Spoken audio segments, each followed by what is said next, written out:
আমার প্রিয় ছাত্রছাত্রীগণ, প্রত্যেককে শুভেচ্ছা ও আন্তরিক ধন্যবাদ জানাই। আজকের এই ক্লাসটা আমি পলিটিক্যাল সায়েন্সের উপরে নেব। অনেকদিন আগে আমি একটা প্রাথমিক পর্বে ভারতের শাসন ব্যবস্থার যে হায়ারার্কিক্যাল প্যাটার্ন, ক্রমোচ্চ স্তরবিন্যস্ত যে ভারতের শাসন ব্যবস্থা, অর্থাৎ রাষ্ট্রপতি কেন্দ্রীয় শাসন ব্যবস্থা থেকে রাজ্য শাসন ব্যবস্থা, তার থেকে একবারে সর্বনিম্ন স্তর পর্যন্ত আমি এবার ভাগ করে দেখিয়েছিলাম। তারপরে আর রাষ্ট্রবিজ্ঞান ক্লাস হয়নি। তোমাদের যারা রাষ্ট্রবিজ্ঞান যারা ছাত্রছাত্রী যারা আছো তাদের কাছে সেরকম প্রতিবেদন পাইনি, তো কিছু ছেলে মেয়ে বলছে, যার জন্য এবার এই ক্লাসটা করা উচিত। তাই এবার এই ক্লাসটা তোমাদের আমি রাষ্ট্রবিজ্ঞানের জন্যই ক্লাসটা আমি করছি। আমি তোমাদের আগেই বলেছি যে আমি তোমাদের ওই একটু কয়েকটা চ্যাপ্টার পেরিয়ে ভারতের শাসন ব্যবস্থা শীর্ষক যে চ্যাপ্টারটি, অধ্যায়টি, সেই অধ্যায় আমি তোমাদের শুরু করব। আগের দিনে আমরা জেনেছি যে ভারতের শাসন ব্যবস্থার সর্বোচ্চ স্তরে আছে রাষ্ট্রপতি, প্রেসিডেন্ট অফ ইন্ডিয়া, যিনি হচ্ছেন ভারতের প্রথম নাগরিক, যিনি হচ্ছেন স্থল নৌ বিমান বাহিনীর সর্বাধিনায়ক, যার নামে দেশ পরিচালিত হয়। তিনি আমাদের সংবিধানের প্রধান, রাষ্ট্রের প্রধান। কিন্তু আমরা এটাও বলেছি যে তিনি আলংকারিক প্রধান, nominal executive, titular head, ceremonial head, magnificent cipher, এইসব কথাগুলো বলা হয় যে নিয়মতান্ত্রিক শাসক, আনুষ্ঠানিক প্রধান, জাঁকজমকপূর্ণ সাক্ষী গোপাল, এই কথাগুলো বলা হয়েছে। অর্থাৎ কার্যত ভারতের যে প্রধানমন্ত্রীর নেতৃত্বে যে মন্ত্রী পরিষদ থাকে, সেই মন্ত্রী পরিষদ হচ্ছে কার্যকরী শাসক, রিয়েল এক্সিকিউটিভ। তবু আমাদের ভারতবর্ষের এক কথায় শাসন ব্যবস্থা যার নামে পরিচালিত হয়, যিনি যিনি সর্বাধিনায়ক, আবার বলি যিনি প্রথম নাগরিক, প্রথম শ্রেণীর নাগরিক, তিনি হচ্ছেন ভারতের রাষ্ট্রপতি। তাহলে আমরা তোমাদের যেভাবে প্রশ্ন আছে powers and functions of the president of India, দুটো ভাগে ভাগ করা থেকে পাওয়ার্সে 4 আর ফাংশনসে 4, মোট 8 নম্বরের প্রশ্ন। এসে টাইপের কোশ্চেনটা তোমরা গুছিয়ে নেবে, আমি একটু ডিটেলস ভাবে তোমাদের আলোচনা করে দেব। যে ভারতের রাষ্ট্রপতির ক্ষমতা এবং কার্যাবলী, তার সাথে পদমর্যাদা। তো আমরা তো আগেই বললাম যে ভারতের রাষ্ট্রপতি হচ্ছে শাসন বিভাগের সর্বোচ্চ স্তরের প্রধান ব্যক্তিত্ব। আমাদের যে সংবিধান আছে, সে সংবিধান তাকে প্রধান হিসাবে সমস্ত ক্ষমতা তার হাতে দিয়েছেন। আমাদের সংবিধানের 53 নম্বর ধারা, আর্টিকেল 53, সেখানে কি বলা আছে একটু মন দিয়ে শুনবে। The executive power shall be vested to the hands of the president and shall be exercised by him directly or through officials subordinate to him in accordance with the constitution. আমি আবার বলি, the executive power shall be vested to the hands of the president and shall be exercised by him directly or through officials subordinate to him in accordance with the constitution. অর্থাৎ বাংলায় কি দাঁড়ালো, ভারতের প্রশাসনিক ক্ষমতা রাষ্ট্রপতির হাতে অর্পিত হইবে। তিনি নিজে অথবা তার অধীনস্থ কর্মচারীদের মাধ্যমে এই ক্ষমতা পরিচালনা করবেন। এই যে তার অধীনস্থ কর্মচারী, এই অধীনস্থ কর্মচারী, দ্যাট ইজ কি না, prime minister with his council of minister. অধীনস্থ কর্মচারী মানে যে প্রধানমন্ত্রী এবং মন্ত্রী পরিষদ। বাস্তবে কিন্তু এই প্রধানমন্ত্রী এবং মন্ত্রী পরিষদের দেশটা পরিচালনা করে থাকে, এটা আমরা জানি, কারণ তারাই কার্যকরী প্রধান আর রাষ্ট্রপতি নিয়মতান্ত্রিক শাসক। যাই হোক, তবু আমরা দেখি যে ভারতের রাষ্ট্রপতি, আমরা দেখলাম যে 53 নম্বর ধারা এটা বলা আছে। এবার আমরা দেখবো যে ভারতের রাষ্ট্রপতি হতে গেলে কি কি যোগ্যতার প্রয়োজন, এবিলিটি, কি কি যোগ্যতার প্রয়োজন ভারতের রাষ্ট্রপতি হতে গেলে। 1 নাম্বার হচ্ছে 54 নম্বর ধারা, আর্টিকেল 54। 1 নম্বর বলা আছে must B a citizen of India, তিনি অবশ্যই ভারতের নাগরিক হবেন। নাম্বার 2 নম্বরে বলা আছে যে তার বয়স হবে ন্যূনতম 35 বছর, অ্যাটলিস্ট 35 ইয়ার, তার বয়স হতে হবে ন্যূনতম 35 বছর। নাম্বার 2। নাম্বার 3 কি বলেছে না, লোকসভা অথবা রাজ্যসভার সদস্য হওয়ার যোগ্যতা সম্পন্ন হতে হবে তাকে, লোকসভা অথবা রাজ্যসভার যোগ্যতা সম্পন্ন হতে হবে। নাম্বার 4 বলা আছে তিনি কোনো সরকারি বা বেসরকারি কোনো প্রতিষ্ঠানের লাভজনক পদে অনুষ্ঠিত থাকবেন না, অধিষ্ঠিত থাকবেন না। আবার বলি, তিনি কোনো সরকারি বা বেসরকারি কোনো লাভজনক পদে অধিষ্ঠিত থাকবেন না, এই কথা বলা আছে। আবার বলা আছে রাষ্ট্রপতি পদপ্রার্থীর যে নামটি, সেই পদপ্রার্থীর নামটি 50 জন নির্বাচক কর্তৃক সমর্থিত ও প্রস্তাবিত হতে হবে। আবার বলি, ভারতের রাষ্ট্রপতির পদপ্রার্থীর নামটি 50 জন নির্বাচক কর্তৃক প্রস্তাবিত ও সমর্থিত, 50 জন কর্তৃক সমর্থিত হতে হবে। Proposed and seconded by 50 electoral members, এটা বলা আছে। এবং এটাও বলা আছে যে রাষ্ট্রপতি পদপ্রার্থীর মনোনয়নপত্র দাখিলের সময় তাকে নগদ 15,000 টাকা জমা দিতে হবে, একথা বলা আছে। নগদ 15,000 টাকা, সংবিধান অনুযায়ী, নির্দিষ্ট নিয়ম অনুযায়ী তিনি যখন নির্বাচন হবে, ভোট পাবেন, একটা পার্সেন্টেজ আছে, সেই নির্দিষ্ট ভোট না পেলে তার জামানত বাজেয়াপ্ত করা হবে, এই কথা বলা হয়। তাহলে আমরা কি দেখলাম, এই যোগ্যতাগুলো থাকলে রাষ্ট্রপতির পদে তিনি নির্বাচিত হতে পারবেন, এই যোগ্যতা থাকলে। এবার রাষ্ট্রপতি কিভাবে নির্বাচিত হন, এটা বড় প্রশ্ন। এখানে তোমাদের এই 8 নম্বরের মধ্যে এটা ঢোকানো যাবে না, তবু আমি তোমাদের টাচ করে যাব, পরে নির্বাচন পদ্ধতিটা ডিটেলস আলোচনা করব। জেনে রাখো যে ভারতের রাষ্ট্রপতি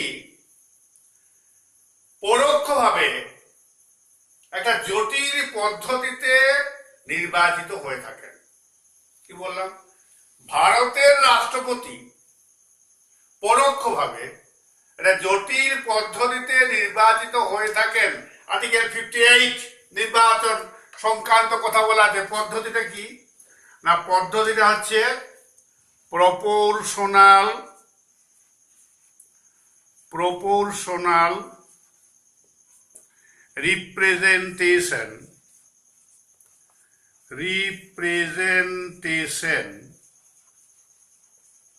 proportional representation by means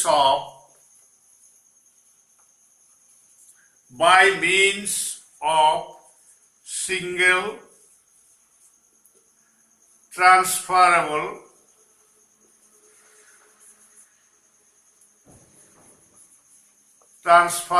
vote. এটা নাম as per the 58 article Constitution of India, proportional representation by means of single transferable vote, অর্থাৎ বাংলায় লিখি সমানুপাতিক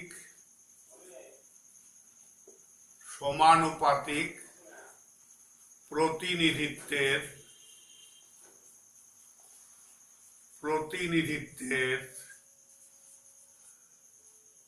একক হস্তান্তরযোগ্য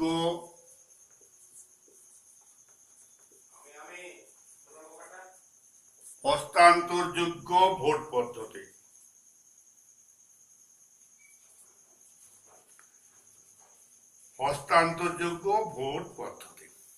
সমানুপাতিক প্রতিনিধিত্বের একক হস্তান্তরযোগ্য ভোট পদ্ধতি। কেন বলা হচ্ছে প্রপোর্শনাল রিপ্রেজেন্টেশন, সমানুপাতিক প্রতিনিধিত্ব? না, জনসংখ্যা অনুযায়ী রাজ্য বা কেন্দ্রের আইনসভার সদস্য অনুযায়ী সমানুপাতিক হারে প্রতিনিধি প্রেরণ করা হয়। অর্থাৎ এক কথা হচ্ছে কি, মনে রাখতে হবে যে রাষ্ট্রপতি নির্বাচনটা পরোক্ষ পদ্ধতিতে হয় এবং একটা 54 নম্বর ধারায় অনুযায়ী একটা ইলেকটোরাল কলেজ, ইলেকটোরাল কলেজ অর্থাৎ একটা নির্বাচক মণ্ডলী ঠিক করা হয়। নির্বাচক মণ্ডলী আর্টিকেল 54, নির্বাচক মণ্ডলী। সেটা কারা কারা থাকে আমি সংক্ষেপে লিখি। এমপি প্লাস এমএলএ,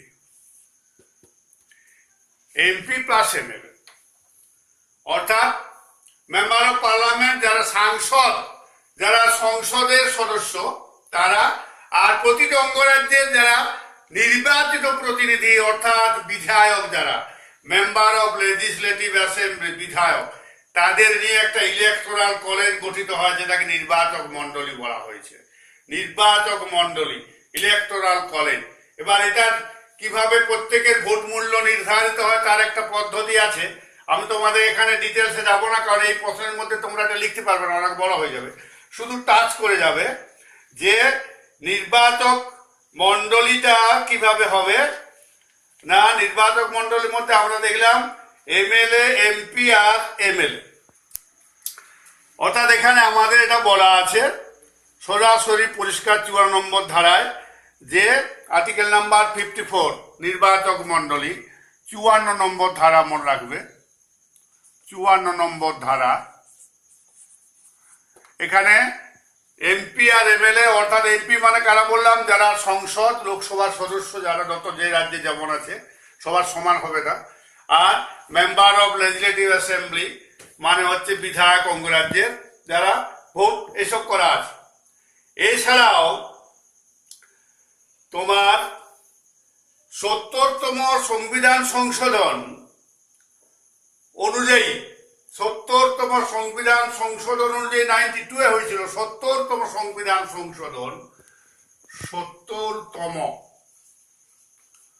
সংশোধন। সেই সংশোধন অনুযায়ী ইলেকটোরাল কলেজের মনে কি না বলা হয়েছিল যে জাতীয় রাজধানী অঞ্চল হিসাবে দিল্লি এবং পুদুচেরি যে সমস্ত বিধায়ক তারাও এখানে এসে এই নির্বাচক মণ্ডলীর মধ্যে অন্তর্ভুক্ত হয়ে থাকবে। যদিও যেটা 1 জুন 1995 থেকে কার্যকরী হয়েছিল। কার্যকরী হয়েছে কত? 1 জুন 1995 থেকে এটা কার্যকরী হয়েছে এই আইনটা। এটা হলো আমার electoral college.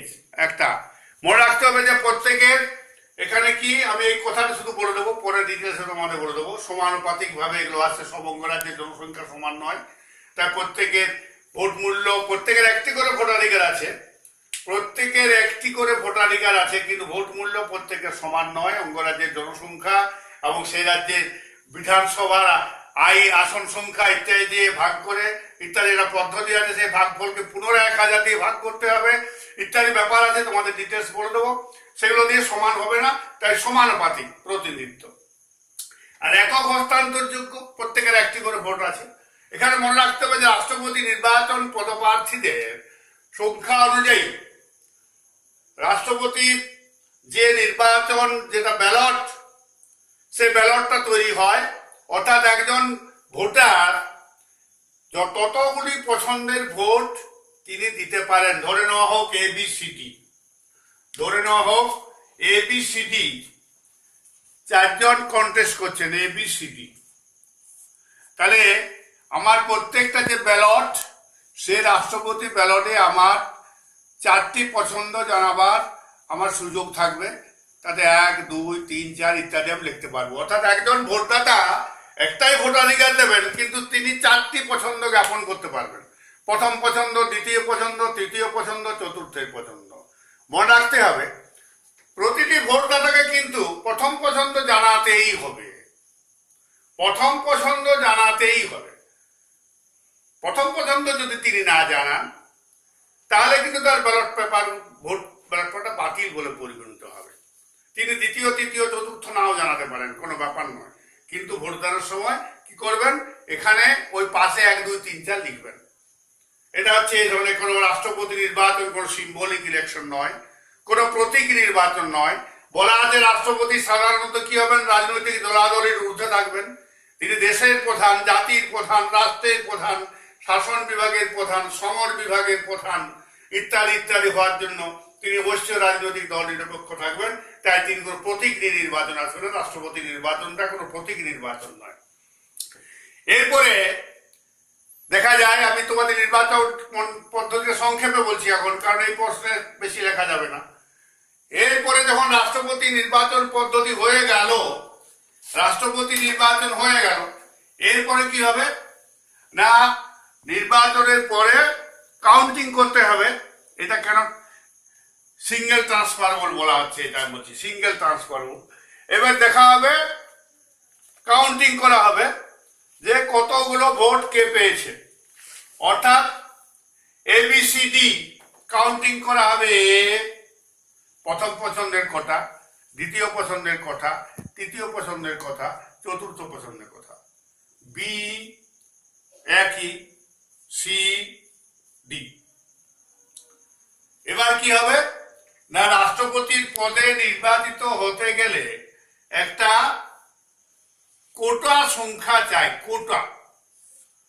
Quota that is হচ্ছে কি অপটিমাম নাম্বার, অপটিমাম অর্থাৎ একেবারে কাম্য সংখ্যা, যেটা নির্বাচন হতে গেলে যেটা, অর্থাৎ কি কোটা মানে কি, কোটা ইকুয়াল হচ্ছে টোটাল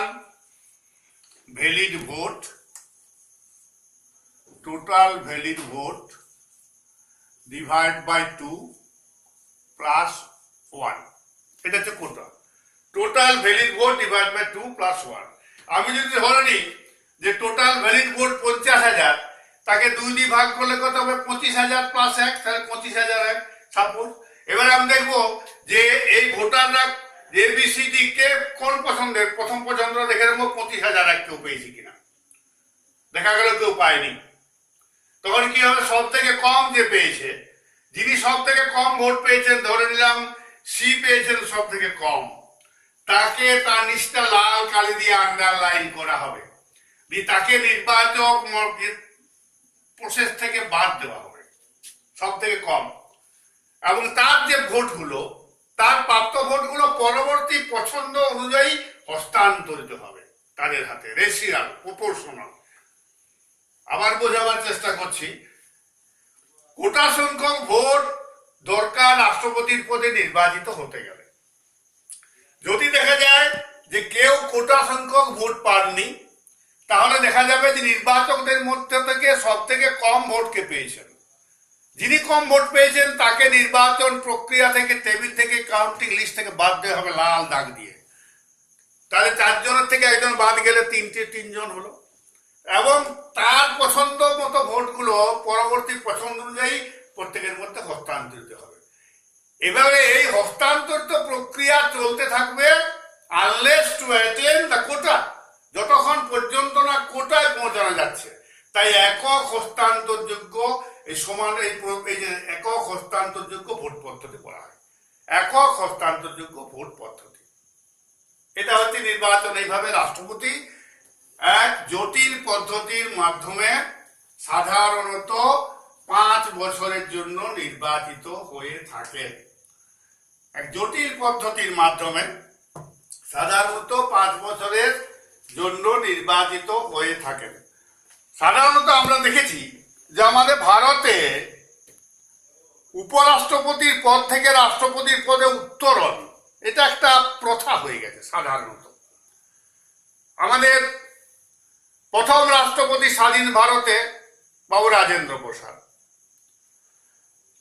তারপরে তখন যখন বাবু রাজেন্দ্র প্রসাদ রাষ্ট্রপতি, তখন সর্বপল্লী রাধাকৃষ্ণন উপরাষ্ট্রপতি, পরপর 2 বার ছিলেন। পরে সর্বপল্লী রাধাকৃষ্ণন হয়ে গেলেন রাষ্ট্রপতি। এইভাবে দেখা গেছে অনেকে আমাদের রাষ্ট্রপতি, উপরাষ্ট্রপতির পদ থেকে রাষ্ট্রপতির পদে উত্তরণ। যাকে আমাদের মনে রাখবে যে আমাদের 25শে জুলাই 2017, 25শে জুলাই, এটা তোমাদের মনে রাখার জন্য 25শে জুলাই 2017 এই তারিখে ভারতের চতুর্দশ রাষ্ট্রপতি হিসেবে আমাদের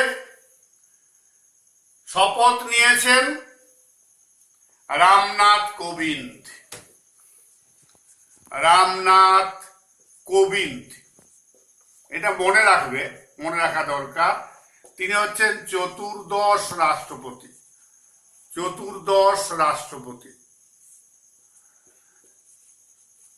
তিনি কখন এসেছেন? 25শে জুলাই 2017। 25শে জুলাই 2017। 25শে জুলাই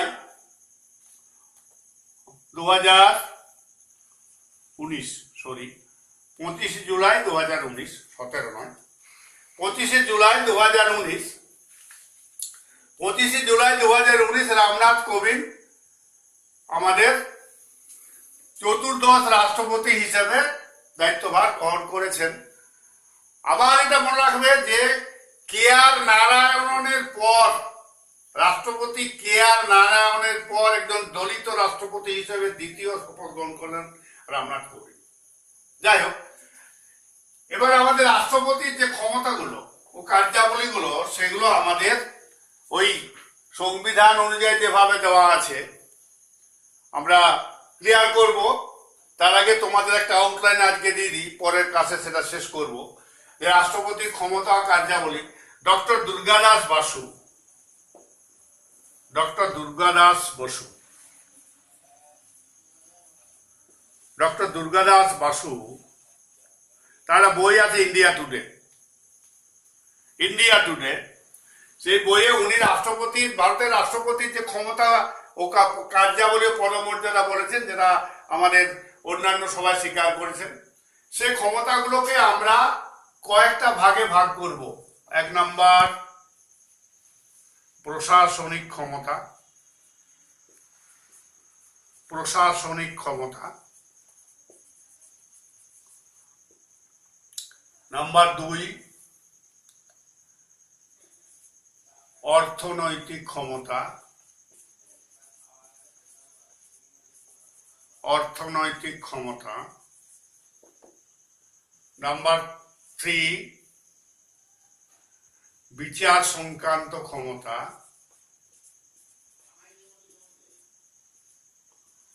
বিচার সংক্রান্ত ক্ষমতা।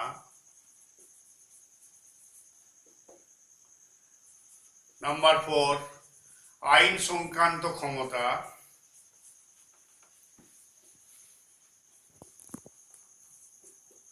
নাম্বার 5 অন্যান্য ক্ষমতা। অন্যান্য ক্ষমতা। এবার দেখো, এই যে প্রশাসনিক ক্ষমতা, এগুলোর আবার আছে ভাগ। এই প্রশাসনিক ক্ষমতা হচ্ছে কি না, নিয়োগ সংক্রান্ত। নিয়োগ সংক্রান্ত। হয়েছে অপসারণ সংক্রান্ত। অপসারণ সংক্রান্ত। গয়ে সামরিক ক্ষমতা। সামরিক ক্ষমতা। ঘ কূটনৈতিক ক্ষমতা।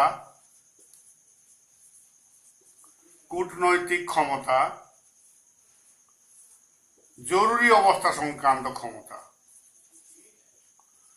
জরুরি অবস্থা সংক্রান্ত ক্ষমতা। এইভাবে আমাদের ক্ষমতাগুলো ভাগ করে আমরা আলোচনা করব। প্রশাসনিক ক্ষমতা যেগুলো আছে, নিয়োগ সংক্রান্ত, অপসারণ সংক্রান্ত, সামরিক ক্ষমতা, কূটনৈতিক ক্ষমতা, জরুরি অবস্থা সংক্রান্ত, ইত্যাদি ইত্যাদি।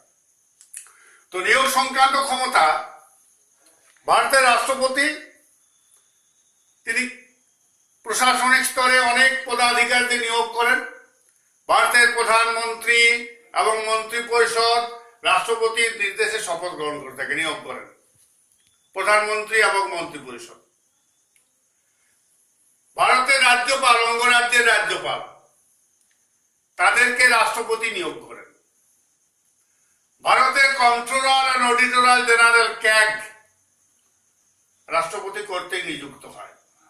ভারতের সুপ্রিম কোর্ট ও হাইকোর্টের বিচারপতিগণ appointed by the president of India ভারতের রাষ্ট্রপতি কর্তৃক নিযুক্ত হন।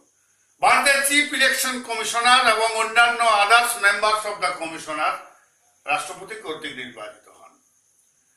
ভারতের অর্থনৈতিক কমিশন তার সদস্যগণ রাষ্ট্রপতি কর্তৃক নির্বাচিত হন। তাহলে আমরা দেখছি নির্বাচন নিয়োগ সংক্রান্ত ক্ষমতা নিযুক্ত হন। এই নিয়োগ সংক্রান্ত ক্ষমতা রাষ্ট্রপতির এগুলো আছে, এগুলো আমরা উল্লেখ করে যাব যে ভারতের প্রধানমন্ত্রী সহ মন্ত্রী পরিষদ, কন্ট্রোলার, অডিটর জেনারেল, অঙ্গরাজ্যের রাজ্যপালগণ, নির্বাচন কমিশনার ও তার সদস্যগণ এবং অর্থনৈতিক কমিশনের সদস্য ইত্যাদি ইত্যাদি। এই নিয়োগ সংক্রান্ত ক্ষমতা ভারতের রাষ্ট্রপতি ভোগ করেন। সিমিলারলি ওইসব পদাধিকারীদের তিনি অপসারণ করতে পারেন। ভারতের সংবিধানে বলা আছে যে ততক্ষণ পর্যন্ত ওই ভারতের রাষ্ট্রপতি প্রয়োজন মনে করলে কি করতে পারেন, যে কোনো সময়ে ওই আইনসভায় যদি আস্থা হারায় পার্লামেন্টে, সংসদে, ভারতের পার্লামেন্ট, তার রাষ্ট্রপতি আইন মন্ত্রিসভাকে পদচ্যুত করতে পারেন এবং সেখানে আস্থা ভোটের জন্য বলতে পারেন যে মুক্তারিক আস্থায়। সাধারণত দেখা যায় যে মন্ত্রিসভায় যখন কোনো দল এককভাবে সংখ্যাগরিষ্ঠতা লাভ করছে না, ভারতে যে কোয়ালিশন ফর্ম অফ গভর্নমেন্টের যে ট্রেন, যদিও এই সরকার নয় কোয়ালিশন, তাহলে সেই ক্ষেত্রে কি হবে না, সংখ্যাগরিষ্ঠ বিরোধী দলকে তিনি ডাকতে পারেন। যাই হোক, সে এইসব ক্ষমতার মাধ্যমে যদি অপসারণ না হয় অন্য দলকে অপসারণ করতে পারেন। এইসব কথাগুলো বলা আছে অপসারণ সংক্রান্ত। সামরিক সংক্রান্ত ক্ষমতা বলা আছে যে ভারতের সমর বিভাগের তিনি হচ্ছেন প্রধান, তিনি হচ্ছেন স্থল নৌ বিমান বাহিনীর সর্বাধিনায়ক। তিনি একটা জাতীয় প্রতিরক্ষা কমিটি, ন্যাশনাল ডিফেন্স কমিটি গঠন করেন এবং সেখানে প্রয়োজন হলে তিনি কি করতে পারেন, যুদ্ধ ঘোষণা করতে পারেন। প্রসঙ্গত উল্লেখ্য, রাষ্ট্রবিজ্ঞান যেগুলো আমাদের কারেন্ট অ্যাফেয়ার দিতে হবে, যে সম্প্রতি যে ভারত এবং চীন সীমারেখা, লাদাখ সীমান্তবর্তী যে এলাকায় ভারত চীনের, সেখানে যে সব উত্তেজনা চলছে, সেখানে যে চীনা সৈন্যের সাথে ভারতীয় সেনাবাহিনী যে সমস্ত চলছে, সেই ব্যাপারটা তত্ত্বগতভাবে হলেও সেখানে যুদ্ধ ঘোষণা বা সন্ধি স্থাপন বা যে কোনো বিষয়ে প্রেরণা ইত্যাদি সময় রাষ্ট্রপতির ক্ষমতা, রাষ্ট্রপতির উপর নির্ভর করছে। তিনি সামরিক দিক থেকে এগুলো ঘোষণা করতে পারেন, এগুলো গুরুত্বপূর্ণ পদক্ষেপ নিতে পারেন ইত্যাদি ইত্যাদি। এছাড়া তিনি কূটনৈতিক সংক্রান্ত ক্ষমতা ভোগ করেন। ভারত থেকে কোন কোন ব্যক্তিত্ব বিদেশে যাবেন, তিনি সেই কূটনৈতিক প্রতিনিধিকে বিদেশে পাঠান। অন্য বিদেশ থেকে যারা আসবেন, ফরেন অ্যাম্বাসেডার, যে বিদেশি দূতাবাস, তাদেরকে তিনি অভ্যর্থনা জানান, গ্রহণ করতে পারেন। কোনো কূটনৈতিক চুক্তি বা সন্ধি বা ইত্যাদি বিষয়ে তিনি করতে পারেন। এই সমস্ত বিষয়গুলো আছে। এছাড়া আছে জরুরি অবস্থা সংক্রান্ত ক্ষমতা। এখানে তোমাদের মনে রাখবে সংক্ষেপে তিনটে আর্টিকেল জরুরি অবস্থা সংক্রান্ত, এই 352, 356 আর 360। এই তিনটে আর্টিকেল অনুযায়ী রাষ্ট্রপতি বিশেষ ক্ষমতা ভোগ করতে পারেন সংবিধানে, জরুরি অবস্থা সংক্রান্ত ক্ষমতা। অর্থাৎ 352 হচ্ছে জাতীয় জরুরি অবস্থা সংক্রান্ত। অর্থাৎ যদি মহামারী বা যদি কোনো প্রাকৃতিক বিপর্যয়, খরা, দুর্ভিক্ষ ইত্যাদির ফলে যদি কোনো একটা বা ইত্যাদি যদি কোনো প্রয়োজনীয় কোনো বিষয় হয় কোনো আন্তর্জাতিক ক্ষেত্রে, 352টা বলি প্রথমে, তারপরে 360 যাব। 352 অর্থাৎ যদি ভারতের রাষ্ট্রপতি মনে করেন কোনো জায়গায় আন্তর্জাতিক ক্ষেত্রে উত্তেজনা আছে, কোনো বৈদেশিক শত্রু আক্রমণের সম্ভাবনা আছে, তাহলে তিনি সেই এলাকাটাতে 352 নম্বর ধারা জারি করতে পারেন। জাতীয় জরুরি অবস্থা, ন্যাশনাল ইমার্জেন্সি। এই সময়ে সেই জায়গায় অনেক রকমের দ্রুত ব্যবস্থা, খুব সাংবিধানিক কড়াকড়ি ব্যবস্থা গ্রহণ হতে পারে, মৌলিক অধিকারের উপর চাপ হতে পারে, অবাধ বিচরণ বন্ধ হতে পারে ইত্যাদি ইত্যাদি। 356 যেটা হচ্ছে রাজ্যের শাসনতান্ত্রিকতার অবস্থা। অর্থাৎ রাজ্যপালের মাধ্যমে, রাজ্যপাল যদি রাষ্ট্রপতিকে এই মর্মে রিপোর্ট দেন, suppose in case of West Bengal, পশ্চিমবঙ্গের রাজ্যপাল যদি রাষ্ট্রপতিকে রিপোর্ট দেন যে পশ্চিমবঙ্গের আইন, শাসন ও বিচার ব্যবস্থার প্রভূত অবনতি ঘটেছে, এখানে একেবারে নৈরাজ্য চলছে, এবং রাষ্ট্রপতি যদি রাজ্যপালের সেই রিপোর্টটা সন্তুষ্ট হন, তাহলে তিনি 356 নম্বর ধারা জারি করে ওই রাজ্যের শাসনতান্ত্রিকতার অবস্থা ঘোষণা করতে পারেন, যা সমাজ পর্যন্ত থাকে। পরে পরে আবার সেটা বর্ধিত হয়। যে পাঞ্জাবে অনেকবার হয়েছে, পশ্চিমবঙ্গে হয়নি। পাঞ্জাবে অনেকবার হয়েছে 356 নম্বর ধারা। 360 হচ্ছে কি, ফিনান্সিয়াল এমার্জেন্সি। এই যে একটা অবস্থা চলছে আমাদের, এই যে আমাদের ভারতবর্ষে বর্তমান সমগ্র বিশ্বে, নট অনলি ইন ইন্ডিয়া, এই যে কোভিড-19 তার যে যে আহ, অবস্থা, এই ভাইরাসের প্রভাবে যে মহামারী এবং তার পরিপ্রেক্ষিতে যে ধরনের একটা ব্যবস্থা চলছে, লকডাউন, উৎপাদন বন্ধ, দেশের অর্থনৈতিক মন্দা, এবং সেই পরিপ্রেক্ষিতে যদি ৩৬০ নম্বর ধারা জারি ভারতে হয়নি, কোথাও হয়নি এখনো পর্যন্ত ৩৬০, অর্থাৎ বলা আছে খরা, দুর্ভিক্ষ, মহামারী ইত্যাদি প্রাকৃতিক বিপর্যয়ের ফলে যদি অর্থনৈতিক যদি ভারসাম্য বিনষ্ট হয়, তাহলে রাষ্ট্রপতি কি করতে পারেন? তাহলে ৩৬০ নম্বর ধারা জারি করতে পারেন, অর্থাৎ অর্থনৈতিক জরুরি অবস্থা ঘোষণা। এবং সেই অর্থনৈতিক জরুরি অবস্থা ঘোষণার সময় মৌলিক অধিকার বিপন্ন হতে পারে। কর্মচারীদের ক্ষেত্রে যে বেতন টেতন ইত্যাদির ক্ষেত্রে, মাহিনার ক্ষেত্রে কি হতে পারে, কাটছাট হতে পারে, অর্থনৈতিক ক্ষেত্রে বিভিন্ন রকমের বিধিনিষেধ আসতেই পারে। সেগুলো সংবিধানে সুপ্রিম কোর্টে আমরা নালিশ করতে পারবো না। ৩৬০ নম্বর জারি, এগুলো হচ্ছে কি জরুরি অবস্থা সংক্রান্ত ক্ষমতা। এছাড়া আছে তত্ত্বাবধান সংক্রান্ত ক্ষমতা, এটা এর মধ্যেই আছে, তত্ত্বাবধান সংক্রান্ত ক্ষমতা, অর্থাৎ রাষ্ট্রপতি নিজে পরিবহন বা বিদ্যুৎ বা ইত্যাদি সারা দেশের ব্যবস্থা তত্ত্বাবধান করতে পারেন। যারা পদাধিকারী আছে তাদের কাছে রিপোর্ট চাইতে পারেন এবং তাদের বিহিত ব্যবস্থার জন্য অনুরোধ করতে পারেন, বিধিনিষেধ জারি করতে পারেন। এইগুলো হচ্ছে কি, এটা আমি শুধু প্রশাসনিক ক্ষমতা বললাম, টাচ করলাম। অর্থনৈতিক ক্ষমতা আছে, বিচার সংক্রান্ত ক্ষমতা আছে, আইন সংক্রান্ত ক্ষমতা আছে, অন্যান্য ক্ষমতা আছে, ইত্যাদি ক্ষমতা আছে। তারপরে একটা মূল্যায়ন হবে। আমি তোমাদের পরের ক্লাসে এটা শেষ করবো। আজকে এই পর্যন্তই। Thank you so much.